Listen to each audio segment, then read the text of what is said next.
우리가 주일 저녁에 계속해서 보고 있는 것처럼 고린도 교회의 가장 큰 문제는 그 교회 가운데 있었던 분열이었습니다. 주의 몸된 교회가 서로 갈라져 버린 것이죠. 이런 분열, 갈등, 미움의 원인은 한두 가지가 아니었습니다. 먼저는 우리가 이미 살펴본 것처럼 고린도 교회의 성도들 안에 있었던 내 잘남을 자랑하는 마음이, 그 교만한 마음이 교회를 갈라놓았습니다. 바울의 말처럼 아직 육신에 속한 자였던, 온전히 말씀 앞에 서지 못했던 성도들이, 이 사람들이 시기와 분쟁을 멈추지 않고 이름난 하나님의 사역자들, 바울을, 베드로를, 아볼로를 자기들의 대장 삼고, 정작 그 주님의 사역자들은 내가 그 대장 되겠다라고 생각하고 주장한 적도 없는데, 사람들이 그들의 이름을 빌어서 그들을 앞에 세워놓고 팔을 나눠서 교회를 싸우게 한 것이죠. 그리고 오늘 우리 찬양인도 가운데 우리 박문사 집사님께서 말씀하셨던 것처럼 바울은 이에 대해서 오직 살아나게 하시는 이는 하나님뿐이시다라고 분명하게 선포합니다. 하나님께서 교회의 주인 되시고 하나님께서 우리의 머리가 되신 줄로 믿습니다. 또 다른 분열의 문제는 음행의 문제였습니다. 교회 안에서 성적으로 타락한 부정한 죄를 저지른 자들이 이 죄의 문제를 제대로 치리받지 않으면서, 그러니까 죄를 지었음에도 불구하고 교회 안에서 그것이 죄임을 분명히 얘기하지 않으면서 교회 안에서 문제가 생겼습니다.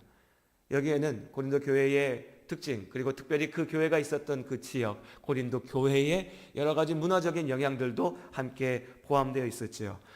이에 대한 바울의 분명한 말씀도 역시 바울의 답도 말씀 가운데 담겨 있습니다. 고린도전서 6장 19절에서 20절 말씀, 우리가 2주 전에 나눴던 말씀인데요. 너희 몸은 너희가 하나님께로부터 받은 바 너희 가운데 계신 성령의 전인 줄을 알지 못하느냐. 너희는 너희 자신의 것이 아니라 값으로 산 것이 되었으니 그런즉 너희 몸으로 하나님께 영광을 돌리라. 아멘. 우리의 영이 주님의 것이라면 우리의 몸 또한 주님의 것인 줄로 믿습니다. 내가 교회에 와서 앉아있는 그 시간만이 하나님께서 나의 주인 되시는 것이 아니라 우리의 삶의 모든 순간 주님께서 우리의 주인 되심을 우리가 믿음으로 고백합니다. 그리고 이어지는 말씀에 고린도서 7장에 바울은 결혼에 대하여서 여러 가지에 관련되어 있는 문제들을 나누었고, 우리가 지난 주일 저녁에 이 말씀을 함께 나누었습니다. 그리고 오늘 고린도전서 8장부터 10장까지는 이제 고린도 교회를 분열시켰던 또 다른 문제가 등장합니다. 그 문제는 바로 우상의 제물을 그리스도인들이 먹을 수 있느냐는 것이었습니다. 우상에게, 이방의 다른 신들에게, 우리에게도 익숙한 문제죠. 제사상에 올라간 음식을 예수 믿는다라고 얘기하는 그리스도인들이 먹을 수 있느냐는 겁니다. 분명히 이런 문제는 고민거리가 될 수는 있습니다. 그런데 한 가지 의아한 것은 이것이 어떻게 교회 가운데 갈등이 생기는, 교회 가운데 미움과 싸움이 일어나는 이유가 되는가에 있어서는 약간 의아합니다. 왜냐하면 우상에게 바쳐진 제물을 그리스도인들이 먹을 수 있냐? 먹을 수 없다가 당연한 답인 것 같으니까요. 그런데 너무나 당연해 보이는 이 질문에 대한 답이 교회 안에서 분열을 가져옵니다. 그러니까 오늘 나눈 말씀, 고린도전서 8장, 9장, 10장에 걸쳐 있는 이 말씀에는 두 가지의 문제가 함께 들어가 있는 겁니다. 첫 번째가 우상의 제물을 먹을 수 있는가이고, 두 번째는 이 앞에 있는 문제를 다루면서 생겨난 고린도 교회 안에서의 갈등과 분열이죠. 한 가지씩 살펴봤으면 좋겠습니다. 먼저는 우상의 제물을 먹는 문제에 대한 것입니다. 하나님께서는 분명하게 말씀하십니다. 십계명의 첫 번째 계명이기도 하죠. 여호와 하나님 외에 다른 신들이 우리에게 없는 줄로 믿습니다. 오직 하나님만이 찬양받기 합당하신 주님이심을 우리가 믿음으로 고백합니다. 거짓된 신인 우상에게 절하고 그것을 경배하는 것은 성경 전체를 통해서 하나님께서 계속해서 얘기하시는, 하나님께서 가장 미워하는 죄입니다. 구약 성경에 이스라엘을 음란한 여인, 음란한 아내에 비유하는 표현이 자주 등장합니다. 그 당시 문화적 배경으로 이것을 아내에 비유하긴 했지만, 또한 하나님께서 남편 되시기에 아내로서 이스라엘을 비유하긴 했지만 이것이 어떤 성적인 문제를 얘기하는 것이 아니라 남성이 됐든 여성이 됐든 부정을 저지른 배우자, 그 자리에 이스라엘을 놓고 있는 것입니다. 그럼 왜 그렇게 했을까? 바람난 여인들이 잘못되어서 그 여인들을 뭐라고 하기 위해서 얘기한 것이냐? 그것이 아니라 남성도 마찬가지로 잘못인데, 그 표현들은 이 이스라엘이 우상 숭배하는 것이, 하나님 앞에 온전한 믿음을 지키지 못하고 오직 한 분이신 여호와 하나님 앞에 온전한 예배를 드리지 못하고 온갖 우상에 온갖 거짓된 신들 앞에 나아가 무릎 꿇고 그들에게 절하는 것이 마치 남편이 아내에게, 또 아내가 남편에게 부정을 저지르고, 우리 그냥 속된 말로 바람 피우는 것처럼 추하고 더럽고 죄악된 일이라는 겁니다. 우상 숭배는 분명한 죄입니다. 여기에 대해서 그리스도인이라면 이견이 있을 수가 없습니다. 그리고 그 우상에게 제사 지내며 바치는 음식을 먹는 것, 이것 또한 분명히 잘못된 것일 겁니다. 고린도 지역은 우상의 신전들이 가득했던 지역이었고, 그 신전에서 제물로 바쳐졌던 음식들을 사람들이 먹는 것도 흔한 일이었습니다. 제물로 드렸던 음식을 가지고 이웃을 초대해서 함께 식사하는 것도 흔한 일이었습니다. 그래서 나온 갈등의 문제가 여기서 생겨난 것이죠. 어쨌든지 간에 우리에게 분명한 기준은 하나님이 아닌 신에게 절하며 그들을 경배하는 것은 우리에게, 예수 믿는 그리스도인들에게는 분명한 죄라는 것입니다. 고린도전서 10장 20절 말씀 우리 같이 한번 읽어보죠. 고린도전서 10장 20절입니다.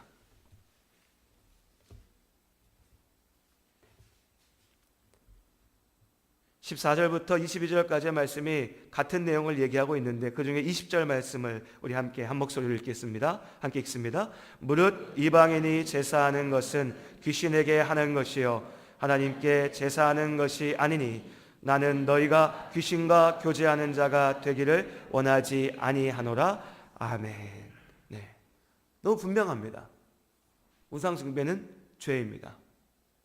우상에게 절하는 자리에 그리스도인이 함께하며 절하는 것은 명백한 죄입니다. 그 자리 가운데 함께 앉아 음식을 먹는 것, 그것은 분명한 죄입니다. 여기까지는 분명합니다. 더 생각할 여지가 없지요. 그런데 여기서 조금 다른 관점에서 이 문제를 바라볼 수가 있습니다.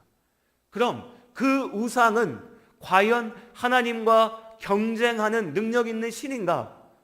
우상이 어떤 실체가 있는 것인가? 라는 거죠.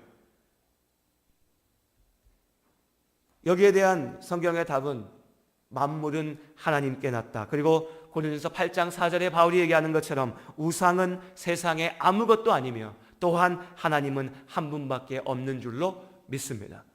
이 무슨 얘기냐면요, 쉽게 말씀드리면, 우리 성도님들 중에 그런 분 안 계시겠지만 계시면 큰일 납니다. 집에 이렇게 부적 붙여놓는 분들이 있잖아요. 처음 듣는다는 것처럼 하지 마시고요.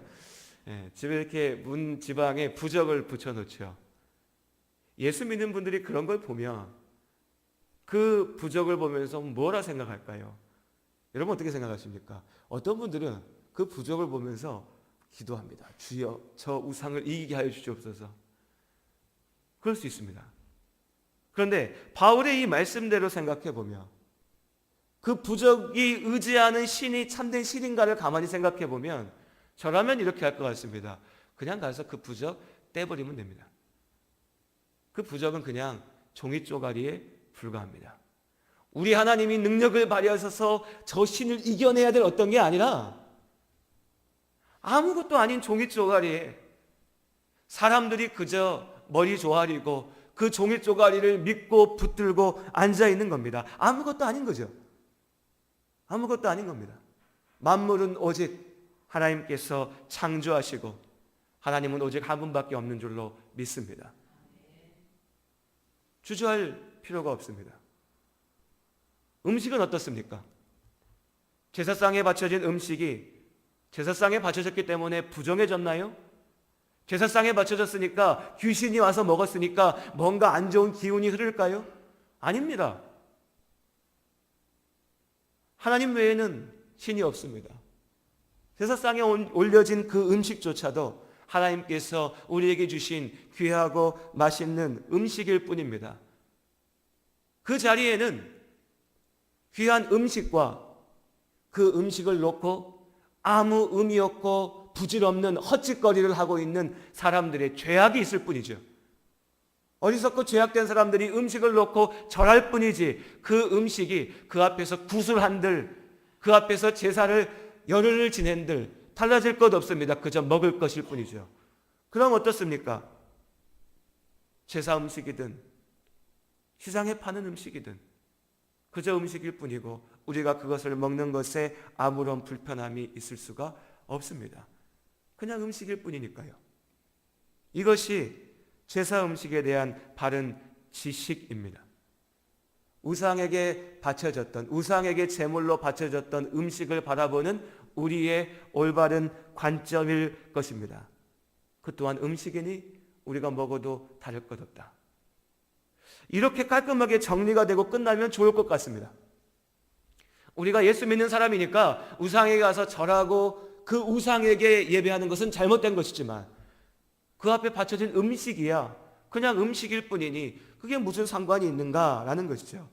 그런데 우상에게 바쳐진 제물을 먹는 문제에 대해서는 여기까지 와서 우리가 답을 내릴 수 있겠지만 앞서 말씀드렸던 것처럼 여기서 또 다른 문제가 나타납니다. 한쪽에서는 소위 지식을 안다라고 얘기하는 사람들은 제가 말씀드린 것처럼 그 음식은 그저 먹을 음식이니 아무 상관없다라고 하면서 어려움 없이 우상의 제물로 바쳤던 음식을 먹었습니다. 다른 한쪽에서는 도무지 아무리 그래도 나는 그것을 받아들일 수가 없다. 어떻게 제사상에 올라갔던 것을 내가 먹을 수 있냐라고 생각하는 사람들이 여전히 제사상에 올라갔던 음식을 꺼려하고 불편해하고 먹지 않으려고 하는 모습이 있었습니다. 한쪽에서 제사 음식 나 그거 신이라고 생각 안 해. 그러니 난 먹을 거야 라고 하는 사람들은 그 음식을 피하는 사람들을 바라보면서 아직도 제대로 알지 못하는 사람들, 무식한 사람들, 신앙의 깊이가 얕은 사람들이라고 무시했습니다. 다른 한쪽에서 어쨌든지 간에 제사상에 올려간 음식 나는 안 먹을 거야 라고 하는 사람들은 먹는 사람들을 보면서 저 사람들은 뭔가 말만 그럴듯하게 하면서 더럽고 부정한 짓을 하고 있어. 하나님 앞에 열심 없고 정결하지 못하는 모습을 갖고 있어라고 비난했습니다. 그래서 이 문제가 고린도 교회의 싸움의 이유가 됩니다. 지식 있는 사람들과 지식 없는 사람들이 서로 갈등을 빚는 거죠. 여기에서 바울의 권면은 지식이 있는 사람들을 향합니다. 우리가 8장 1절에서 3절까지의 말씀을 읽었던 것처럼 우상의 제물에 대하여는 우리가 다 지식이 있는 줄 아나. 네, 온전하게 알고 있는 사람들에게 먼저 이야기하는 겁니다.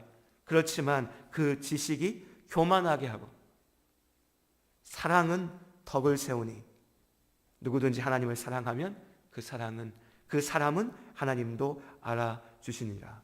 쉽게 얘기하면 교회 안에 갈등이 생겼는데 이 갈등을 해결하는 방법이 어디 있느냐? 아버지의 말씀을 더 잘 안다라고 생각하는 사람, 믿음의 방식을 더 잘 안다라고 생각하는 성도들, 그들이 먼저 믿음이 더 약한 형제 자매들을 위해서 스스로 조심하고 절제하는 겁니다. 이것이 8장 10절에 있는 말씀이죠. 우리 같이 읽어보겠습니다. 8장 9절의 말씀.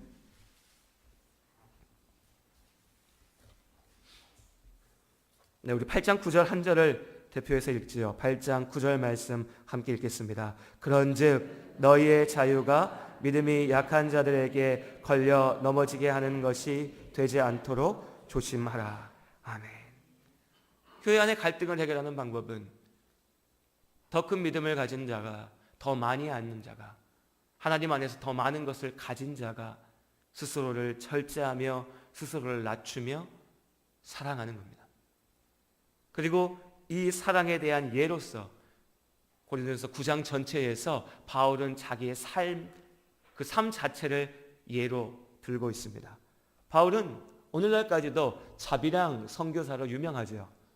바울은 성도들에게 교회에서 받은 돈을 가지고 산 게 아니라 자기가 스스로 일하면서 그 일로 얻은 걸 가지고 하나님의 일을 했다. 이 바울을 높게 평가하면서 오늘날 우리도 그렇게 해야 된다라고 주장하는 사람들도 있습니다. 물론 바울의 사역은 귀한 것이었고 축복된 것이었습니다. 하지만 그것을 일반화하는 것은 고린도서 9장에서 바울 스스로가 한 말과도 충돌합니다. 바울은 얘기합니다. 복음을 전하는 자가 그 복음으로 말미암아 사는 것이 합당하다. 9장 14절에 그것이 하나님의 명령이라고도 이야기합니다. 하나님의 일을 하는 사람이 교회 가운데 성도들의 도움을 통해서 사는 것이 맞다라는 거죠. 분명히 그렇습니다. 어쨌든 오늘 주제가 그것은 아니니까요. 그런데 바울은 그것이 잘못됐기 때문에 하지 않은 것이 아니라 그것이 할 수 있는 일이고 어찌 보면 주님의 일꾼들에게 주어진 권리임에도 불구하고 그 권리를 스스로 포기했습니다. 왜냐하면 자신이 복음을 들고 많은 이들에게 나아갈 때 그것이 사람들에게 걸림돌이 될까 싶어서입니다. 그것이 바울을 비난하고 조롱하는 사람들에게 흠이 될까 싶어서입니다. 특별히 이방인을 향하여서 복음을 들고 나갔던 바울에게는 무수한 적들이 있었습니다. 네가 뭐가 잘났길래 복음을 들고 이방인에게 가냐? 네가 왜 율법을 무시하느냐라고 하는 온갖 비난이 바울에게 쏟아졌습니다. 그 앞에서 바울은 어떤 것으로도 자기의 약함으로 흠잡히고 싶지 않았습니다. 하나님의 영광을 위하여. 그래서 바울은 어느 곳에서도 돈 받지 않았습니다. 그렇게 할 수 있었지만 하나님께서 그렇게 하라고도 하셨지만 하지 않았습니다. 이방인에게 나아가서는 누구보다도 이방인들을 잘 이해하는 사람으로 그들을 존중하고 받아주었습니다. 유대인들 앞에 섰을 때는 누구보다도 유대인다운 유대인으로 하나님의 율법을 철저하게 지키면서 살아갔습니다. 바울이 몰라서 그랬을까요? 형식적인 율법을 지키지 않아도 된다는 것 바울이 알았습니다. 이방인의 문화 가운데 거리끼고 싫은 것 바울에게도 있었을 겁니다. 그 모든 것들을 그러나 바울은 받아들였고 그것을 위해서 자신을 낮추고 또 낮췄습니다. 왜 그랬습니까? 하나님의 영광을 위해서 그랬습니다. 자신의 삶을 예로 들었던 바울이 이제 우리에게 전하는 권면이 고린도전서 10장 23절과 24절의 말씀에 있습니다.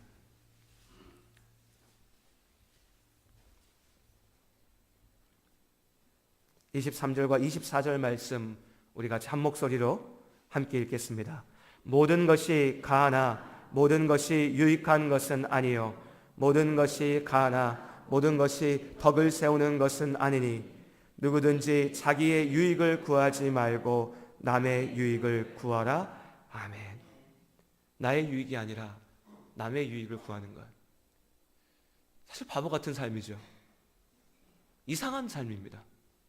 왜 내가 아니라 남을 위해 살아야 되는가? 그 남이 뭐가 그렇게 잘나서 나는 도대체 뭐가 그렇게 모자라서? 이유는 분명합니다. 31절 말씀 우리 함께 읽지요. 10장 31절입니다. 그런즉 너희가 먹든지 마시든지 무엇을 하든지 다 하나님의 영광을 위하여 하라. 아멘. 하나님의 영광을 위해서입니다. 주님을 위해서입니다. 내가 못나서가 아니라 남이 달라서가 아니라 나를 사랑하시는 하나님의 그 사랑 안에 나를 위하여 죽으시고 부활하신 예수 그리스도의 그 십자가의 은혜가 있기에 내가 나를 낮추고 내가 나를 버리고 하나님의 영광을 위해서 사는 것입니다. 그것이 그리스도인의 삶인 줄로 믿습니다. 그리고 이 바울의 답을 우리에게, 우리의 교회에, 우리 스스로에게 한번 적용해 봤으면 좋겠습니다. 우상의 재물을 갖고 생겨난 논쟁이 우리 교회 안에서 갈등을 유발할 문제가 될 것 같지는 않습니다. 하지만 어떤 문제가 됐든 우리 교회 안에서도 이러한 모습의 갈등들은 나타날 수가 있습니다. 특별히 믿음 안에서 더욱 성숙한 사람과 아직 믿음이 연약한 사람 사이에서 서로 간의 오해와 갈등과 그로 인해서 미움과 분열이 나타날 수도 있습니다. 여러분 우리가 어떻습니까? 주일 저녁에 나오신 우리 성도님들, 예담교회 중직자들이시고 신앙생활 그래도 오래 하셨고 믿음 안에 산다라고 하신 분들이 오전 예배에 그치지 않고 저녁까지 이 자리에 나와서 함께하고 계십니다.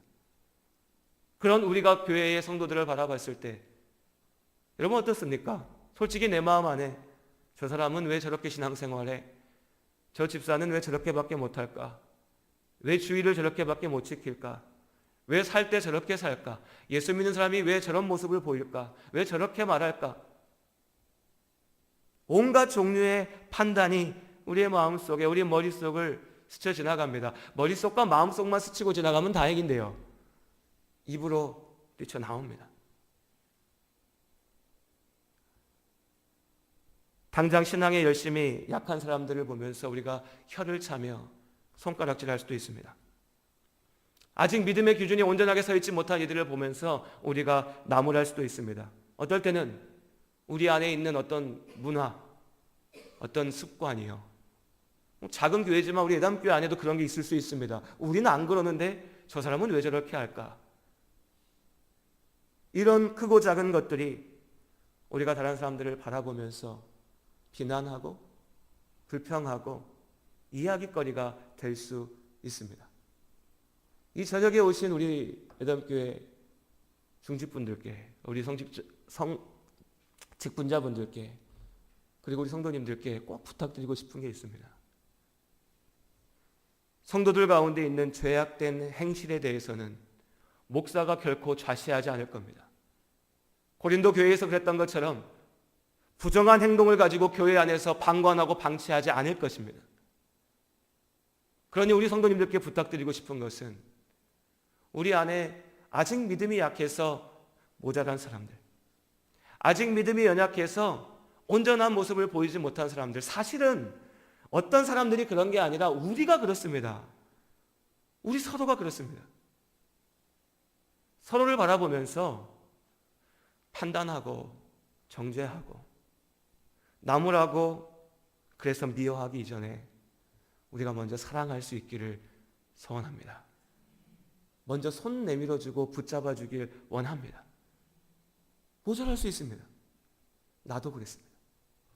부족할 수 있습니다. 우리가 지금 그러고 있습니다. 나무라는 것, 뭐라 하는 것, 미워하는 것, 누구나 할 수 있습니다. 사랑하는 것은 쉽지 않습니다. 그렇지만 우리가 하나님께 받은 그 사랑대로 사랑할 때에 오늘 말씀처럼 하나님께서 나를 하십니다. 하나님께서 우리를 칭찬하시고 우리를 축복하실 줄로 믿습니다. 억울할 수도 있습니다. 목사님은 맨날 직분자들한테만 뭐라 그러고 맨날 직분자 보고 낮아지라고 그러고, 우리 권사님들은 권사님이라서 뭐라고도 하실 수 있는데 권사님이시니까 기도하라고 그러고, 우리가 그렇게 해야 됩니다. 예수님께서 우리를 위해서 그렇게 하셨기 때문입니다. 하나님의 영광을 위해서 우리가 사랑하며 나갈 수 있기를 소원합니다. 주님 나라 가는 그날까지 우리가 만들어 놓을 이 교회의 모습이 어떠할까요? 여전히 부족할 수 있습니다. 여전히 모자랄 수도 있습니다. 그래서 주님 앞에 섰을 때에 우리가 당당하게 얘기할 수 있었으면 좋겠습니다. 주님, 그래도 내가 하나님 앞에 말씀대로 살기 위해서 몸부림치다 왔습니다. 주님, 그래도 우리 교회가 아버지 말씀대로 사랑하기 위해서 최선을 다했습니다. 그렇게 고백할 수 있는 우리 예담교회, 우리 성도님들의 삶이 될 수 있기를 소원합니다. 우리 말씀을 기억하면서 옆에 계신 분들 한 번만 안아주시죠. 사랑합니다. 아주 한번 옆에 계신 분들 해주시라니까 부부인 분들이 앞을 주님의 이름으로 사랑합니다. 주님의 이름으로 사랑합니다. 하나님의 영광을 위해서 우리가 그렇게 나아갈 수 있기를 원합니다. 기도하겠습니다. 하나님,